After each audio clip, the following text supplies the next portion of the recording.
Assalamualaikum warahmatullahi wabarakatuh.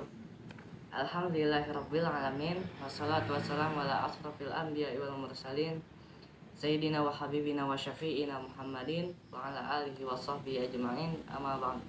Alhamdulillah kita masih diberi kesempatan untuk menjalankan ibadah puasa pada hari kelima di bulan Ramadan ini.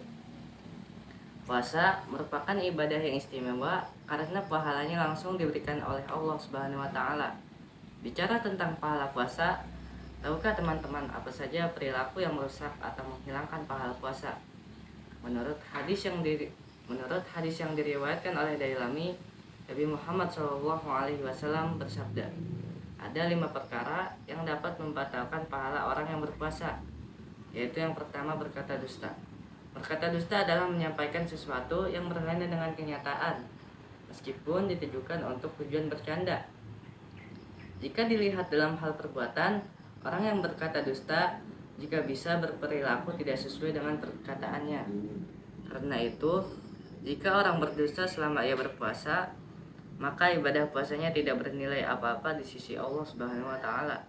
Sebagaimana sabda Rasulullah SAW, barang siapa yang tidak meninggalkan perkataan dusta, maka Allah tidak butuh dari rasa lapar dan haus yang dia tahan. Hadis riwayat Bukhari. Yang kedua adalah gibah, gosip atau membicarakan keburukan orang lain. Meskipun gibah tidak termasuk dusta, tapi membicarakan keburukan orang lain termasuk perilaku tercela yang dilarang Islam. Seseorang yang membicarakan keburukan orang lain diumpamakan seperti orang yang memakan bangkai saudaranya, sebagaimana firman Allah Subhanahu wa taala dalam surat Al-Hujurat ayat 12. Jika seorang muslim bergibah sedang ia berpuasa, maka ia hanya memperoleh lapar dan haus saja. Tidak ada pahala bagi ibadah puasanya. Hal ini ditegaskan dalam sebuah hadis, puasa bukanlah hanya menahan makan dan minum saja, akan tetapi puasa adalah dengan menahan diri dari perkataan sia-sia atau rafats. Apabila ada seseorang yang mencelamu atau berbuat usil kepadamu, katakanlah padanya, aku sedang puasa, aku sedang puasa. Hadis riwayat Ibnu Khuzaimah. Yang ketiga adalah adu domba dan fitnah. Akar dari perbuatan adu domba dan fitnah ialah kebencian. Adu domba dapat berupa rasa tidak senang melihat orang lain rukun, lalu menyebarkan fitnah untuk merusaknya. Jangankan pahala puasa, Islam mengancam orang yang melakukan adu domba dengan balasan neraka di akhirat.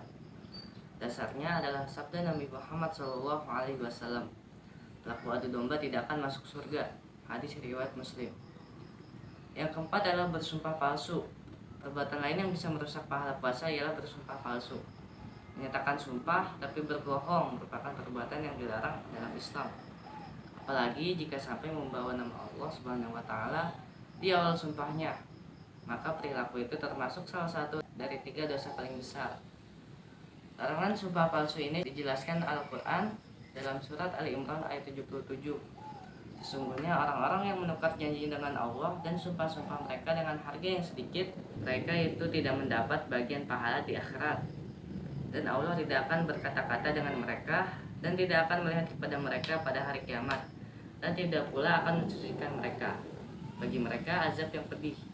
Quran surat Ali Imran surat ketiga ayat 77.